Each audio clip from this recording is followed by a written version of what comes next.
যারা ঈমানদার এবং সৎ কর্ম করেছে এবং হিজরত করেছে এবং যারা আল্লাহর রাস্তায় জিহাদ করেছে, আল্লাহ রাব্বুল আলামিন বলেছেন এরাই হলো প্রকৃত ঈমানদার, এরাই হলো সঠিক ঈমানদার। এদের ঈমানদারের কোনো খারাপি নাই, অর্থাৎ এদের ঈমানের সার্টিফিকেটের ভিতরে কোনো প্রকার ত্রুটি নাই। আল্লাহ রাব্বুল আলামিন এই ঈমানদারদেরকে খাঁটি ঈমানদার বলে সার্টিফিকেট কোরআনের ভিতরে দিয়েছেন। আমার বোঝানোর উদ্দেশ্য হলো আমরাও তো ঈমানদার, আমরাও তো মুমিন বলে দাবি করি, আমরাও তো মুসলিম বলে দাবি করি, আমরাও ইসলাম ধার্মিক বলে দাবি করি, কিন্তু আমাদের ভিতরে কত ভালো ঈমান, আমাদের ভিতরে কত বড় আমল, আমাদের ভিতরে জিহাদের কত বড় তামান্না, আমাদের ভিতরে হিজরত করার কত বড় তামান্না রয়েছে সেটা আমরা জানি। আমরা নিজেরা একটা সবাই আমরা একটা স্যাটিসফাই করি, আমরা সবাই একটা ভাবি যে আমরা কতটা ভালো ঈমান আনতে পারলাম, আমরা কতটা নেক কাজ করতে পারলাম, আমরা কতটা আল্লাহর রাস্তায় জিহাদ করতে পারলাম, আমরা কতটা হিজরত করতে পারলাম।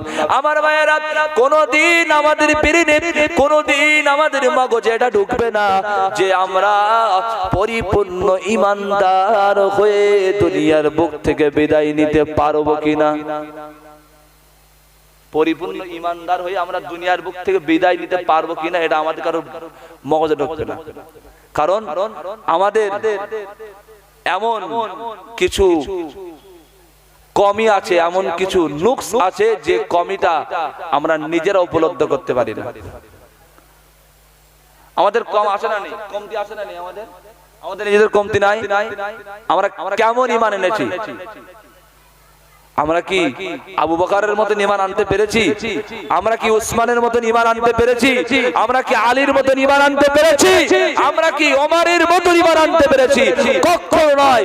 যদি আমরা ওমরের মতো ঈমান আনতে পারতাম তাহলে আমাদের ঈমানের জাগরণ থাকতো আলাদা, আমাদের ঈমানের মজবুতি থাকতো আলাদা, আমাদের ঈমানের তাকত থাকতো আলাদা। কোনোদিন আমরা রাস্তাঘাটে এইভাবে ঘোরাফেরা করতাম না, মজলিসে এসে বসতাম। তাই না? মজলিসটা ফাঁকা কেন? আমার আওয়াজ শুনতে পাচ্ছেন না? শুনতে পাচ্ছেন তো নাকি? আমার আওয়াজ তো বাদ যাচ্ছে, অনেক দূর সাউন্ড যাচ্ছে, তো তারা কেন এখানে বসে না? ঈমানদার বলে দাবি করি, মুমিন বলে দাবি করি, মুসলিম বলে দাবি করি, এসব আমাদের কোনো কাজে আসবে না। দাবি করা, শুধুমাত্র দাবি করাটা, এছাড়া আর কোনো কিছু নাই। আমার ভাইয়েরা, প্রকৃত ঈমানদার যারা হয় তারা শেষ রাত্রে উঠে আল্লাহর জন্য তাহাজ্জুদের নামাজে দাঁড়িয়ে যায়। আমার কথা বুঝতে পেরেছেন? প্রকৃত যারা ঈমানদার হয় তারা রাতে একেবারে শেষে উঠে তাহাজ্জুদের নামাজ আদায় করার জন্য, আল্লাহকে সন্তুষ্টি করার জন্য তারা দাঁড়িয়ে যায় এবং আল্লাহর কাছে কেঁদে কেঁদে অনেক কিছু দোয়া করে। কি দোয়া করে জানেন? কোরআনুল কারীম বলছেন, ওয়াল্লাযীনা ইয়াকুলুনা রাব্বানা সরিফ আন্না আযাব জাহান্নাম ইন্না আযাবাহা কানা গরামা ইন্নাহা সাআত মুস্তাকাররাও ওয়া মুকামা। জোরে বলুন আল্লাহু আকবার। আমার ভাইয়েরা, যারা রাতের বেলায় তাহাজ্জুদের নামাজ আদায় করে, যারা রাতের বেলায় উঠে আল্লাহর ডাকে সাড়া দেয়, আল্লাহর পাওয়ার জন্য রোনাজারি করে, এরা বলে আল্লাহ রব্বানা সরিফ আন্না আযাবা জাহান্নাম, হে আমাদের প্রভু আপনি আমাদের থেকে জাহান্নামের আযাবকে আপনি দূর করে দিন। রব্বানা সরিফ আন্না আযাবা জাহান্নাম, আমাদের থেকে জাহান্নামের আযাবকে আপনি দূর করে দিন। কারণ ইন্না জাহান্নামা, নিশ্চয়ই জাহান্নাম এটা হলো কানা গরামা, অনেক বড় বড় ভয়ঙ্কর জায়গা। জোরে বলুন আল্লাহু আকবার। এই সমস্ত বান্দারা আল্লাহর ভয়ে কাঁদে এবং আল্লাহর ভয়ে রোনাজারি করে, এই সমস্ত বান্দারা হলো আল্লাহর সবথেকে উৎকৃষ্ট বান্দা, সবথেকে আল্লাহর শ্রেষ্ঠ বান্দা। আমার ভাইয়েরা 3 নম্বর গুণ আমি বললাম, 3 নম্বর গুণ বললাম, যারা তাহাজ্জুদের নামাজ আদায় করার জন্য কেবলমাত্র আল্লাহর সন্তুষ্টির উদ্দেশ্যে রাতে উজু বানিয়ে একেবারে সুন্দরভাবে নামাজের মুসাল্লা বিছিয়ে আল্লাহর দরবারে হাজিরা দেয়, এরাই হলো আল্লাহর সবথেকে উৎকৃষ্ট বান্দা। এই 3 নম্বর গুণের পরে আপনি বলেন, এই 3টে মাত্র গুণ আমাদের কার কার ভিতরে আছে? এই 3টে গুণ কার কার আছে? কেউ বলতে পারবেন? হ্যাঁ, বলতে পারবেন কেউ? আমি 1 নম্বর গুণ বলেছি, যারা রাস্তায় চলাফেরা করে নমনীয় ভাবে। 2 নম্বর গুণ বলেছি, যারা কিনা কোন মূর্খের সাথে তর্ক করতে গিয়ে শুদ্ধ সরল কথা বলে তাদেরকে বিদায় দেয়। আর 3 নম্বর গুণ বলেছি, যারা তাহাজ্জুদের নামাজ আদায় করার জন্য আল্লাহর দরবারে হাজিরা দেয়। এই গুণ কাদের কাদের ভিতরে আছে বলতে পারবেন? আছে কারোর ভিতরে? হ্যাঁ, তাহলে আমরা ইমানদার কিভাবে? ইমানদার কিভাবে হলাম বলেন? ইমানদার আমরা হতে পারবো এইভাবে? পারবো বলেন? যদি মসজিদের ইমাম সাহেব আর বড় বড় আল্লাহর ওলি বান্দারা যদি আসেন, আর এসে যদি মানুষ যারা বেঁকে বেঁকে চলে এদেরকে সোজা করার চেষ্টা করে, পারবে বলেন? পারবে? পারবে? হ্যাঁ, আমার একদিন একটা লোক একটা কথা বলেছিলেন যে এখনকার সমাজের মানুষদেরকে সোজা করার জন্য যদি আল্লাহ আসমান থেকে ফারিস্তাও পাঠান কোনোদিন ঠিক হবে না। আমি তাকে একটা থ্যাঙ্কস জানিয়েছিলাম যে বাস্তবিক এটা ঠিক। সমাজের মানুষের অবস্থা এরকম, আপনি দুঃখ নেবেন না, কারণ সমাজের মানুষরা নিজেরা নিজেদেরকে সংশোধন করে না। হযরত ওমর রাদিয়াল্লাহু তাআলা আনহুর একটা কথা, ওমর রাদিয়াল্লাহু আনহু বলেছেন, মুতু ক্বাবলা আন তামুতু, তোমরা মরার আগে আরেকবার মরে যাও। মরার আগে আরেকবার মরে যাও।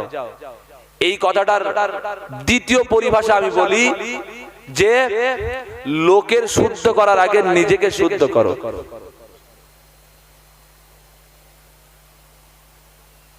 আমার কথা ভুল আছে নাকি? হ্যাঁ, কথা ভুল আছে? কেউ যদি লোককে শুদ্ধ করতে চায় তাহলে নিশ্চিতভাবে তাকে শুদ্ধ হতে হবে না? হবে না? হতে হবে না? হবে না? নাহলে তার কথা কেউ শুনবে? কেউ শুনবে বলেন? কেউ শুনবে না। আমি মদ খাবো, আমি জুয়া খেলবো, আমি তাস খেলবো, আমি যদি আবার গিয়ে তাসের আড্ডায় গিয়ে বলে তুই খেলা করতে কেন, শুনবে কোনদিন? হ্যাঁ, আমি যদি মদ খাই আর আমি গিয়ে যদি বলে কি বাবা সলিমত তুই মদ খেয়ে ঘুরতি কেন, তোর ব্যবস্থা করছি, চল বাড়ি চল, তো দড়িতে বেঁধে তারপর মার চালাবো। তো শুনবে আমার কথা? হ্যাঁ,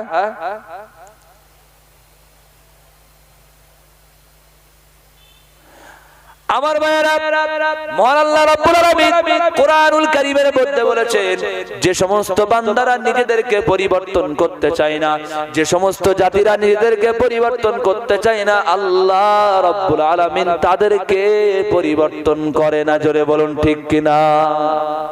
আল্লাহ নিজে বলেছেন, ইন্নাল্লাহা লা ইউগাইয়িরু বিকওমিন হাত্তা ইউগাইয়িরু মা বিআনফুসিহিম। জোরে বলুন আল্লাহু আকবার। যে কোনো বান্দা, যে কোনো জাতি তাদের নিজেদের যখন পরিবর্তন আনতে চায় না, আল্লাহ তাদেরকে পরিবর্তন আনেন না। অর্থাৎ নিজে আগে ভালো হতে হবে। প্রসঙ্গমূলক আমি আপনাদেরকে বলতে চাই, যদি আপনি আপনার পরিবারকে ঠিক করতে চান, যদি আপনি আপনার সমাজকে ঠিক করতে চান, যদি আপনি আপনার পাড়াকে ঠিক করতে চান, তাহলে আপনি সর্বপ্রথম আপনার নিজের পরিবার থেকেই লাগুন।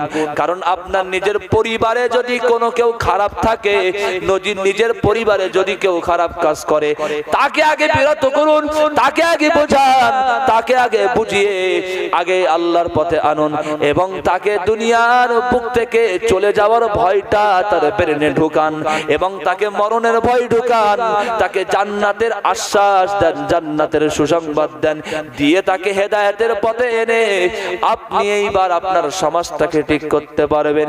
কিন্তু না, এখন সমাজের পরিবেশটা এমন হয়েছে, আমার বাড়ির পরিবেশ যেমন হোক না কেন, আমি একজন মাওলানা সাহেব, আমি একজন মুফতি সাহেব, আমি একজন বড় পিজ্জাদা, আমি একজন বড় পীর সাহেব, আমি সমাজে গিয়ে বলবো, এই মানুষেরা, এই দলের, এই গ্রামের মানুষেরা, এই গ্রামের সমস্ত মুসল্লিরা, তোরা সব ভালো হয়ে যা, তোরা ভালো হ, মদ খাস নে, মদ খাস নে, জুয়া খেলিস নে, তোরা তাস খেলিস নে।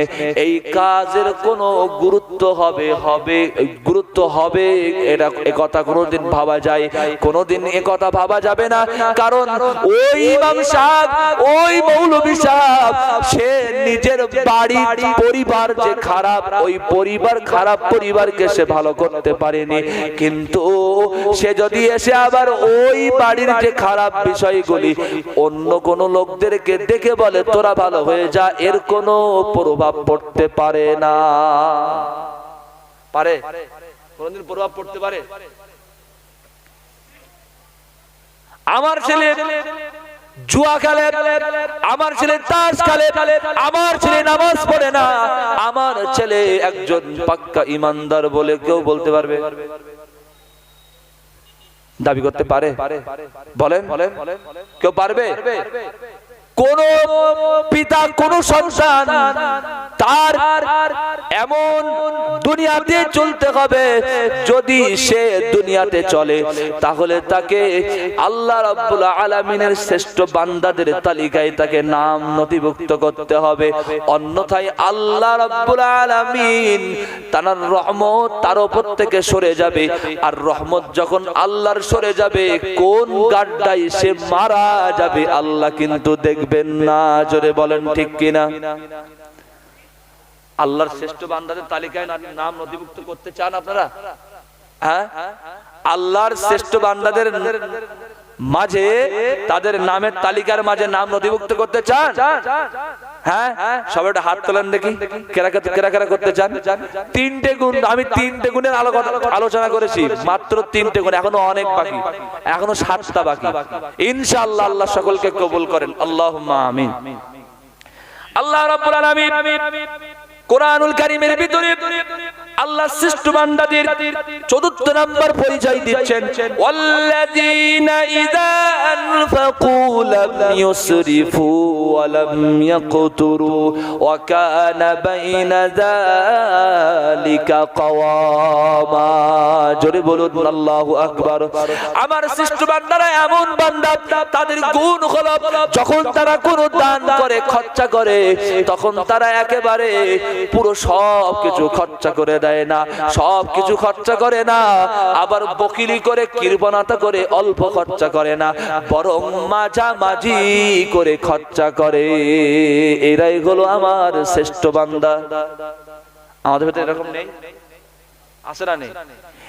কেউ যখন খরচা করে তখন সে খরচা করেই যায়, ফুজুল খরচা করে যায়। আমার ভাইয়েরা, কোরআনুল কারীমের ভিতরে মহান আল্লাহ রাব্বুল আলামিন বলেন, ইন্নাল মুবাযযিরিনা কানু ইখওয়ানাশ শায়াতিন। ফুজুল খরচাকারীরা এরা হলো শয়তানের ভাই। জোরে বলেন নাউজুবিল্লাহ। আল্লাহ বাঁচাক নাকি? হ্যাঁ, ফুজুল খরচা অনেক ব্যক্তি করে। এখনকার জওয়ানরা, এখনকার যুবক ছেলেরা, তারা তো সর্বদাই এমন ভাবে ফুজুল খরচা করে, কখনো বা সিগারেট খায়, আবার কখনো বা বিড়ি খায়, আবার কখনো বা ফুচকা খেতে যায়, মেয়েদের পাশে দাঁড়িয়ে দাঁড়িয়ে ফুচকা খায়, আর নিজেকে অনেক সেলিব্রিটি বলে ভাব নেয়। নেয় না? নেয় না? বিশাল খরচা করে। আর শুধু খরচা করে না, শুধু মনে করবে আমি একটা ঘড়ি নেব, পুরো আইফোন স্মার্ট ওয়াচ, আমি একটা লাল জুতো বুট পরবো, আমার সুন্দর একটা বাইক থাকবে কেটিএম, ঘুরে ঘুরে ঘুরে ঘুরে মেয়েগুলো পটিয়ে নি।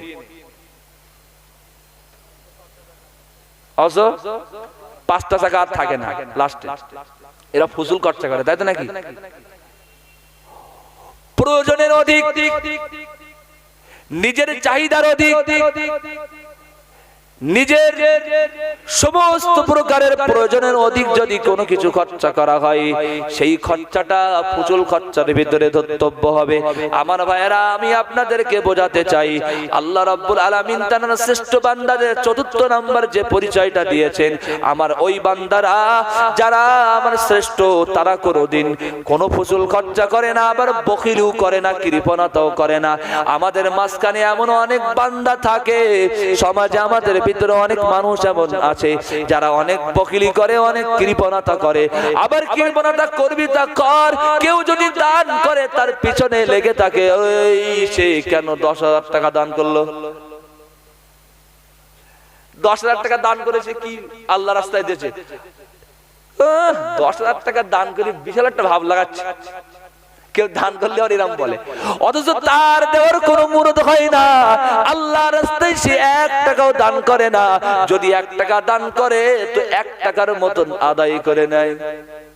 ইমাম সাহেবকে বলে, ইমাম সাহেব আমার বাড়িতে যেতে হবে, আমার বাড়িতে গিয়ে খুব ভালো করে এত সুন্দর করে বক্তব্য করতে হবে যেন আমাদের সবার মন ভরে যায়, খুব ভালো করে দোয়া করতে হবে যেন আমার দাদি, আমার নানি, আমার মা, আমার বাপটা যেন একেবারে জান্নাতের আলা মাকাম পেয়ে যায়।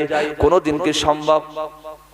হ্যাঁ, করে নেবে নিয়ে এইবারে ইমাম সাহেবকে যখন দেবে, খবরদার আমার খারাপ মনে করবেন না, জানো আমি তো ইমাম সাহেব তো বলছি, বাস্তবটা বলছি, বাস্তবটা বলছি, আমি যেন খবরদার খারাপ মনে নেবেন না।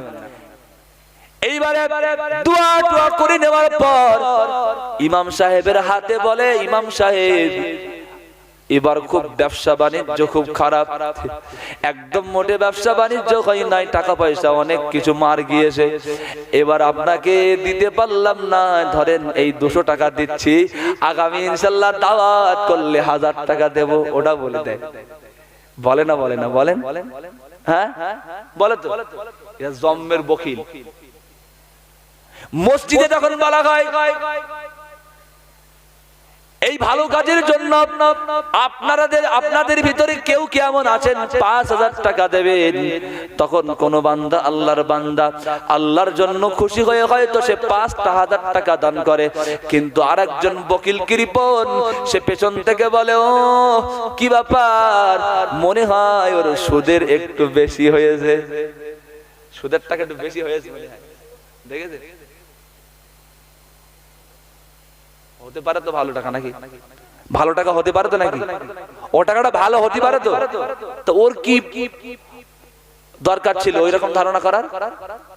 ধারণা করা সব সময় খারাপ, খারাপ ধারণা করাটাই সবসময় খারাপ, জানেন? কোরআনুল কারীমের সূরাতুল হুজুরাতের আয়াত নেন, মহান আল্লাহ রাব্বুল আলামিন বলেন, ইয়া আইয়ুহাল্লাযীনা আমানু ইজতানিবু কাসীরাম মিনাজ-যন্নি ইন্না বা'দাজ-যন্নি ইসমুন। জোরে বলুন আল্লাহু আকবার। এই ইমানদার বিশ্বাসী বান্দারা, আল্লাহ ইমানদারদেরকে ডাক দিয়ে বললেন, ইমানদার বান্দারা তোমরা শুনে রাখো, ইজতানিবু কাসীরাম মিনাজ-যন, তোমরা বেশি বেশি খারাপ ধারণা করা থেকে তোমরা বিরত থাকো, বেশি বেশি খারাপ ধারণা তোমরা করো না, কারণ ইন্না বা'দাজ-যন্নি ইসমুন, কারণ কিছু কিছু ধারণা করলে পরে গিয়ে সেটা গুনাহে রূপান্তরিত হয়, ভুল হয়ে যায়, ভুল হয়, ভুল ধারণা করে আর গুনাহ হয়। কথার কথা। আমি যদি কলিমুদ্দিনের ব্যাপারে ধারণা করি, কলিমুদ্দিন এই জায়গা দিয়ে যাচ্ছে, কলিমুদ্দিনকে ধারণা করলাম কলিমুদ্দিন মনে হয় টিকিট কেটে বাড়ি যাচ্ছে, কিন্তু না না, হয়তো আল্লাহ ওই দিন ওকে হেদায়েত করেছে, ওই দিন ও টিকিট কেটে বাড়ি যাচ্ছে না, ওই দিন ও মদ খেয়ে বাড়ি যাচ্ছে না। এখন বলেন, আমার যে ওর প্রতি ধারণা করলাম, এই যে ভুল ধারণা হয়ে গেল, এই ধারণাটাই হলো গুনাহ। কিন্তু যদি আমি ওকে ধারণা করতাম না না, আল্লাহ হয়তো ওকে হেদায়েত দান করেছে, ও হয়তো ওই সামনে মসজিদ ছিল, ওখান থেকে নামাজ পড়ে বাড়ি যাচ্ছে, এই রকম ভালো ধারণা করা উচিত ছিল। ঠিক তেমনি যে সমস্ত মানুষরা দান করে, যাদেরকে দান করার অভ্যাস, যাদের দান করার অভ্যাস আছে আল্লাহর জন্য, এই মানুষদের পিছনে একদল বখিলি লোক, তারাও বলে যে ও দান করেছে, মনে হয় সুদের হার একটু বেশি পেয়েছে তাই, কিন্তু যে দান করছে তার ব্যাপারে তো এটাও ধারণা করতে পারেন, হতে পারে সে আল্লাহর রাস্তায় আল্লাহর জন্য সঠিক টাকাটাই দিচ্ছে, তাতে নাকি এরকম ধারণা করা তো উচিত ছিল। হ্যাঁ, তাহলে আল্লাহর শ্রেষ্ঠ বান্দাদের পরিচয় 4 নম্বর গুণ কি বলেন তিনি? আমি কিন্তু মুখস্থ করাচ্ছি। 4 নম্বর গুণ হলো, যখন ওই আল্লাহর উৎকৃষ্ট বান্দারা খরচা করে, তখন না প্রচুর খরচা করে, না একেবারে বকিলি করে, বরং কওয়ামা, একেবারে মিডিল মধ্যম পন্থায় খরচ করে। আমরা সবাই মধ্যম পন্থায় খরচ করব ইনশাআল্লাহ। হ্যাঁ, কিন্তু একটা কথা প্রসঙ্গত বলি, তাবুকের যুদ্ধ হয়েছিল, আপনারা জানেন তাবুকের যুদ্ধ। আল্লাহর রাসূলের জামানায় অনেক যুদ্ধ হয়েছিল। আল্লাহর রাসূল সাল্লাল্লাহু আলাইহি ওয়াসাল্লাম স্বয়ং তিনি অনেক যুদ্ধে উপস্থিত ছিলেন, কিন্তু একটা যুদ্ধের সময় আল্লাহর রাসূল সাল্লাল্লাহু আলাইহি ওয়াসাল্লাম খুবই একটা দুর্দশার ভিতর দিয়ে কাটাচ্ছিলেন, খুবই একটা মুসিবতের ভিতর দিয়ে কাটাচ্ছিলেন। সেই যুদ্ধটি হলো তাবুকের যুদ্ধ। তাবুকের যুদ্ধের সময় আল্লাহর রাসূল সাল্লাল্লাহু আলাইহি ওয়াসাল্লাম তিনি সাহাবীদের মাঝখানে বললেন, ও আমার সাহাবীরা, অনেকটা দূর যাত্রা করতে হবে, অনেক দূরে গিয়ে যুদ্ধ করতে হবে, তোমরা এই আল্লাহর রাস্তায় জিহাদের জন্য, জিহাদের সে সমস্ত যন্ত্রপাতি লাগে, যে সমস্ত হাতিয়ার লাগে, ওই সমস্ত হাতিয়ার কেনার জন্য তোমরা সবাই আল্লাহর রাস্তায় দান করো। আল্লাহর রাসূলের অনেক সাহাবীরা অনেক কিছু দান করলেন। হযরতে ওমর রাদিয়াল্লাহু তাআলা আনহু নিজের বাড়ি থেকে, নিজের বাড়ির অংশ মাল এনে রাসূলের দরবারে হাজির করে ফেলে দিলেন। বললেন, ইয়া রাসূলুল্লাহ, ইয়া হাবিবাল্লাহ, হুজুর, এর আমার বাড়ির হাফ অংশ আমি আল্লাহর রাস্তায় দিয়ে দিলাম। এখন ওমর রাদিয়াল্লাহু তাআলা আনহু ভাবছেন যে আমি তো কোনোদিন আবু বকরের আগে ফার্স্ট হতে পারি নাই, আমি তো কোনোদিন আবু বকরের আগে যেতে পারি নাই, দেখি আজকে একটু যেতে পারি কিনা। হযরত আবু বকর রাদিয়াল্লাহু তাআলা আনহু বাড়ির থেকে সমস্ত সবকিছু ধরে সম্পদ নিয়ে এসে রাসূলের দরবারে এসে হাজির হয়ে রাসূলের সামনে দিয়ে দিলেন, আর বললেন, ইয়া রাসূলুল্লাহ, ইয়া হাবিবাল্লাহ, হুজুর, আমার বাড়ির সব মাল আপনার সামনে দিয়ে দিলাম। ওমর রাদিয়াল্লাহু তাআলা আনহু বলছেন, আমার ভাই আবু বকরের থেকে আমি কোনোদিন ফার্স্ট হতে পারি নাই, আমি এটা নিজে নিজে বেরেনে ভেবেও ছিলাম কোনোদিন ফার্স্ট হতে পারবো না, আজও হতে পারবো না। ঠিক তেমনই কেস ঘটে গেল।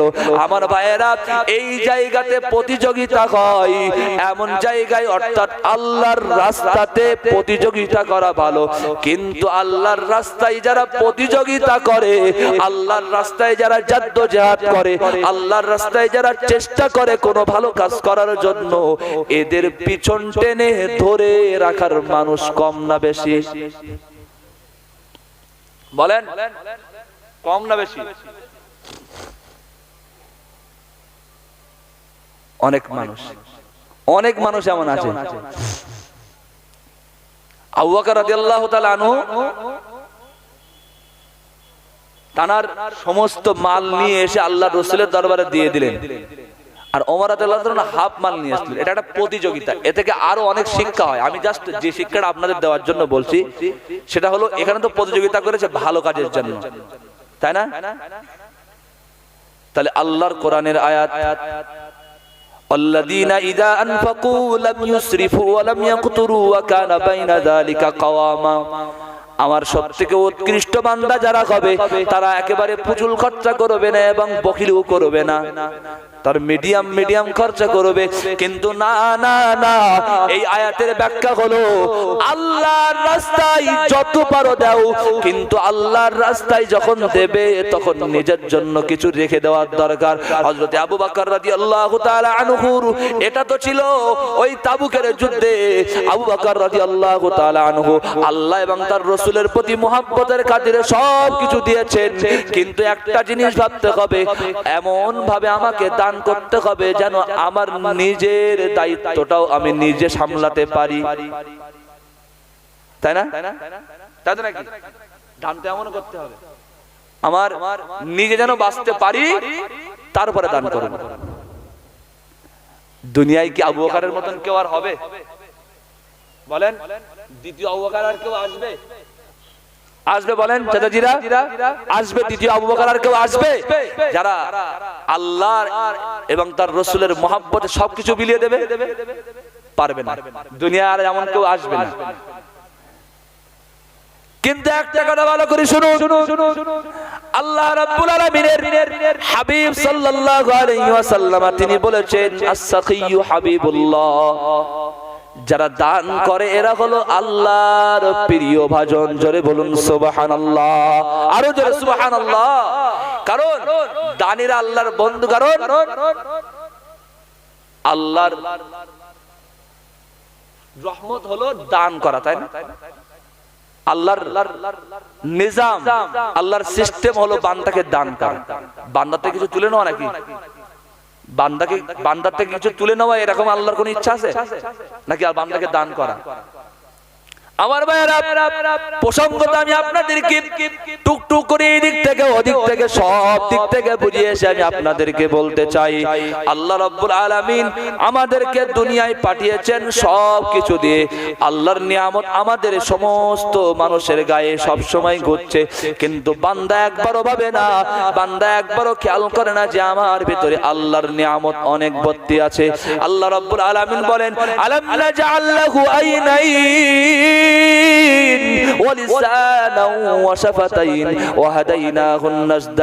আল্লাহ বলছেন, আমি বান্দাকে আলাম নাজআল লাহু আইনাইন, আমি বান্দাকে কি দুটো চোখ দেই নাই?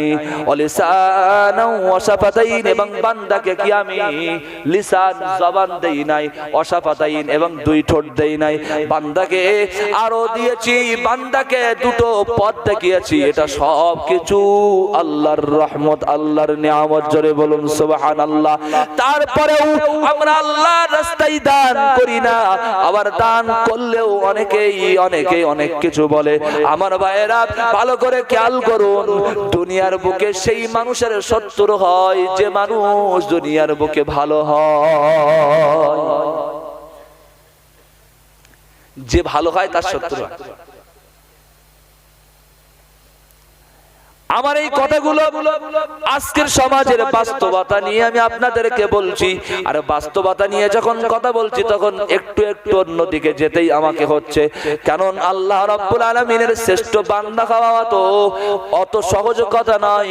এই যে আল্লাযীনা ইযা আনফাকু, খরচ করা একেবারে মধ্যম অবস্থায়, এটা কিন্তু সবার জন্য সক্ষম নয়। হয় সবার, কেউ না কেউ একটু ফুজুল খরচা করে ফেলে, একটু বকিলি করে ফেলে, তাই না?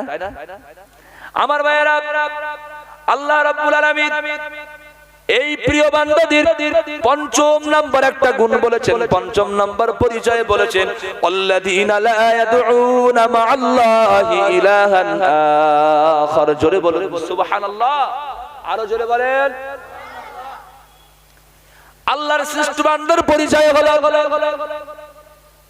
আল্লাযীনা লা ইয়াদউনা মা'আল্লাহ, আল্লাহর সাথে ওই সমস্ত বান্দারা কোনোদিন কাউকে ডাকে না। আল্লাহর সাথে কোনোদিন ওই বান্দা কাউকে শরীক করে না, কাউকে আহ্বান করে না। আমার ভাইয়েরা, সমাজে যদি এই রকম কথা আমি আপনাদেরকে বলি, অনেক কথা হয়ে যাবে। শুধু একটা কথা আমি আপনাদেরকে বলতে চাই, এখানে আল্লাহ বোঝাতে চাইলেন শিরিকের কথা। কিসের কথা বলেন? শিরিকের কথা।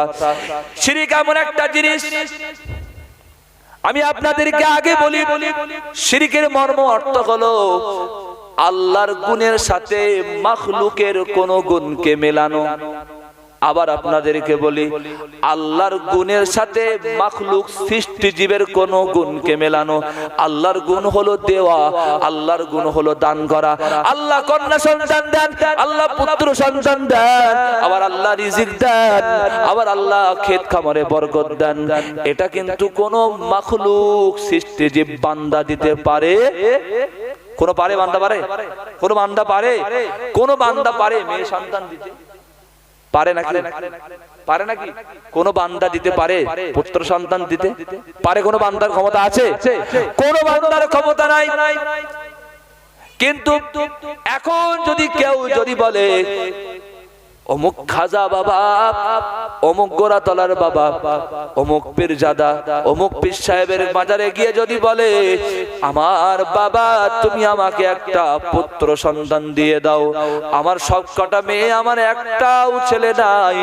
এখন তো বলেন, আমি আপনাদেরকে একটুখান আগে যেটা বললাম, এই বান্দা শিরিক করলো না করলো না? শিরিক করলো। কারণ হলো একটাই, এরা আল্লাহকে ডাকা ছাড়া অন্য কাউকে ডেকেছে, তাই না? তাই নাকি?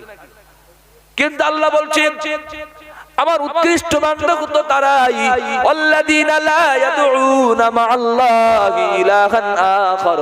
আমার উৎকৃষ্ট বান্দা হবে তারাই যারা আমি আল্লাহ আমাকে একমাত্র ডাকবে, অন্য কোনো কাউকে ইলাহা বলে মানবে না,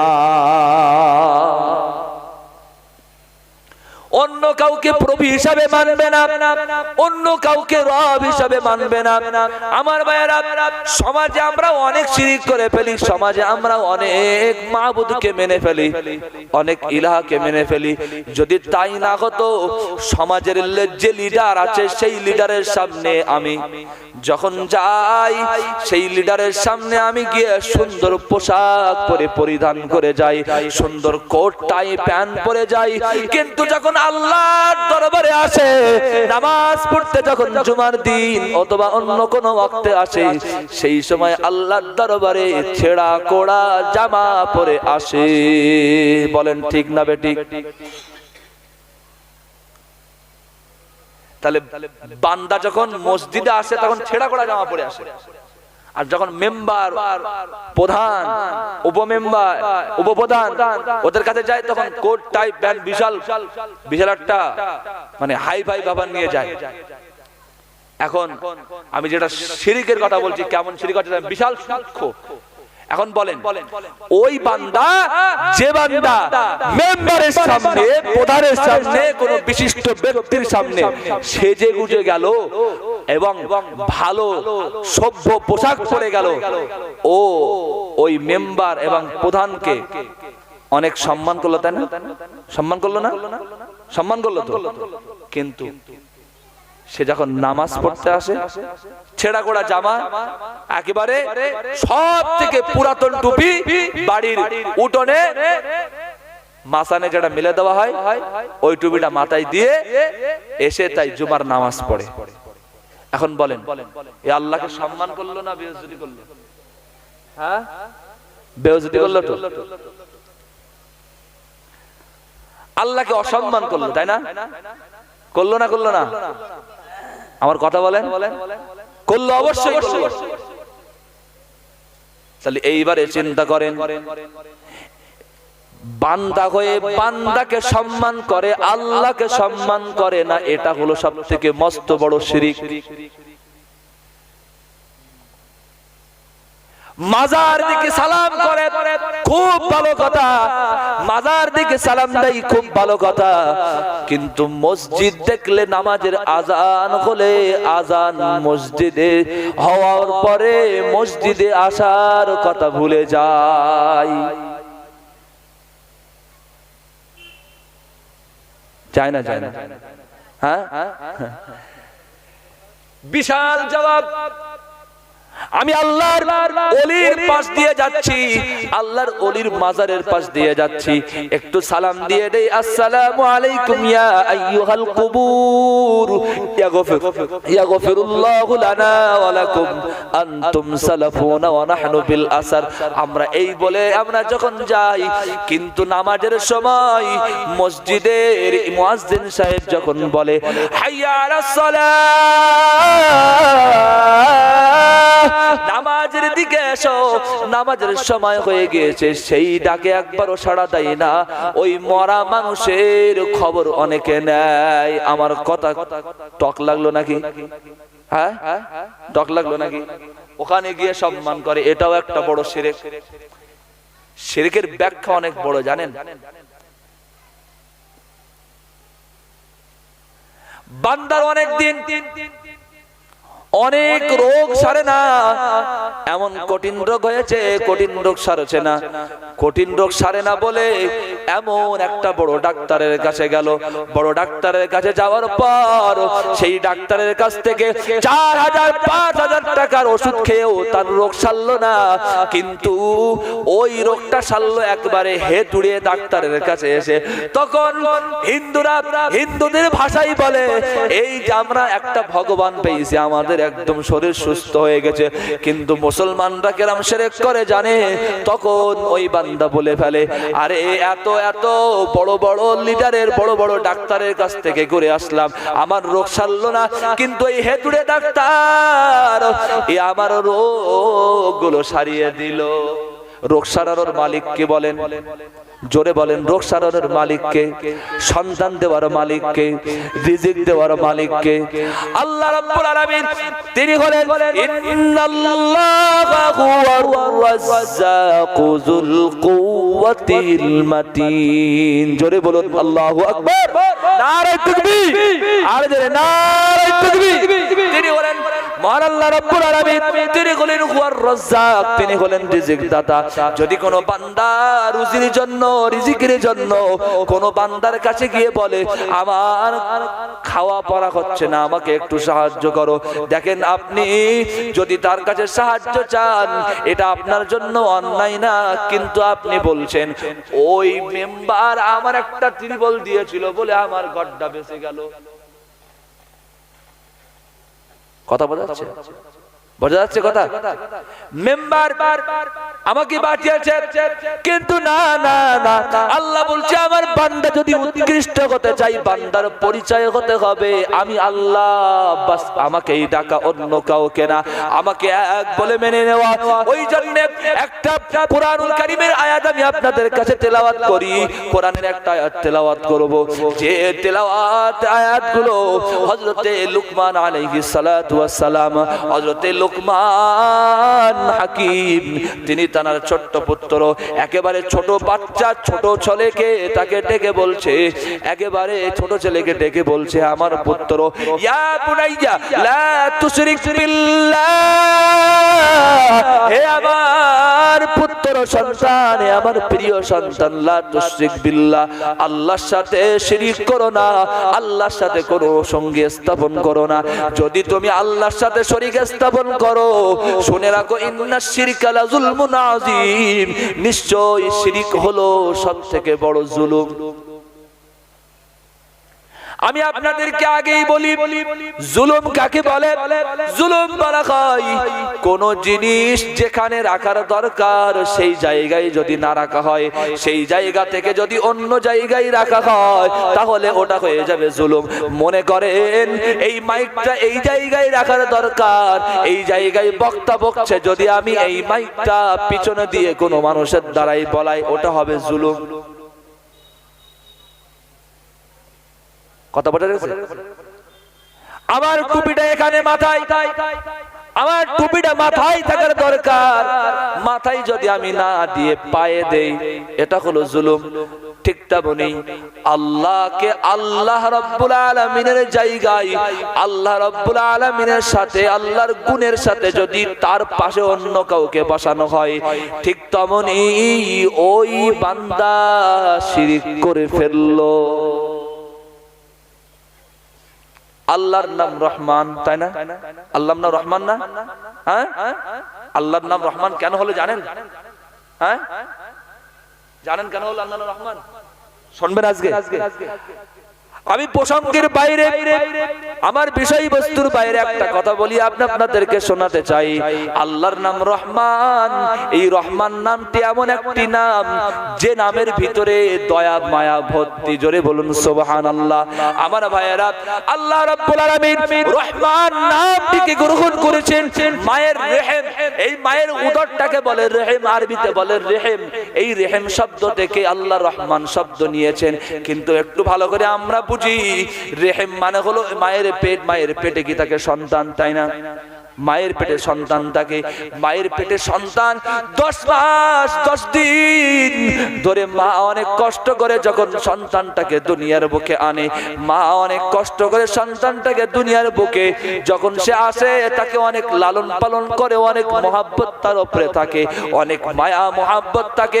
ওই সন্তান যদি দুনিয়ার বুক থেকে বিদায় নেয়, মা কিন্তু ওই সময় সহ্য করে না। মা কিন্তু ওই সময় নিজেকে হারিয়ে ফেলে।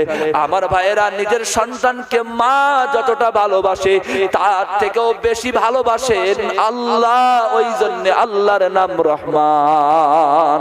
জোরে বলেন।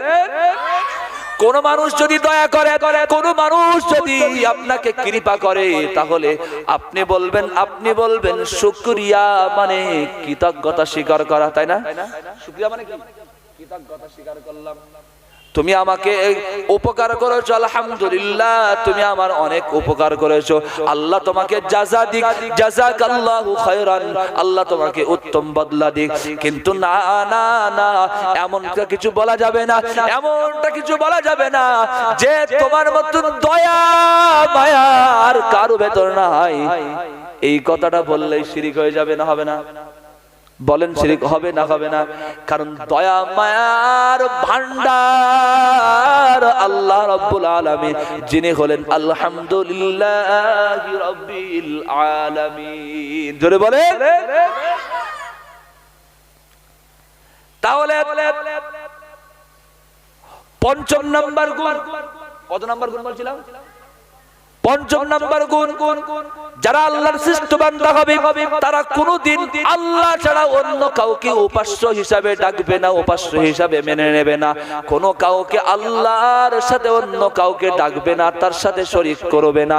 এরা হলো আল্লাহ রাব্বুল আলামিনের সবথেকে শ্রেষ্ঠ বান্দা। জোরে বলুন, আরো জোরে বলুন। এই সমস্ত বান্দাদের আরো একটি পরিচয়, 6 নম্বর পরিচয় হলো ওয়ালা ইয়াকতুলুনান নাফসাল্লাতী হারামাল্লাহু ইল্লা বিল হক। জোরে বলুন আল্লাহু আকবার। এই সমস্ত বান্দারা যারা আল্লাহর প্রিয় বান্দা হয়, তারা কোনোদিন কাউকে নাহক ভাবে হত্যা করে না, অন্যায় ভাবে কাউকে হত্যা করে না।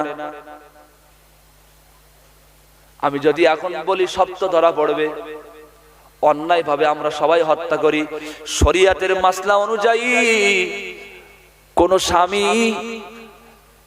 তার স্ত্রীর সাথে যখন মেলামেশা করে, কোন প্রকার কোনো কিছু ব্যবহার করতে পারবে না। এটা শরীয়তের মাসলা। শরীয়তের মাসলা হলো, যদি সন্তান নেওয়ার ইচ্ছা হয় তাহলে তার বীর্যটা ভেতরে প্রবেশ করাতে পারে, কিন্তু সন্তান নেওয়ার যদি ইচ্ছা না হয় তাহলে ওই বীর্যটাকে বাইরে ফেলতে হবে। কিন্তু না না না, শরীয়তের এই সীমাটাকে লঙ্ঘন করে আজকের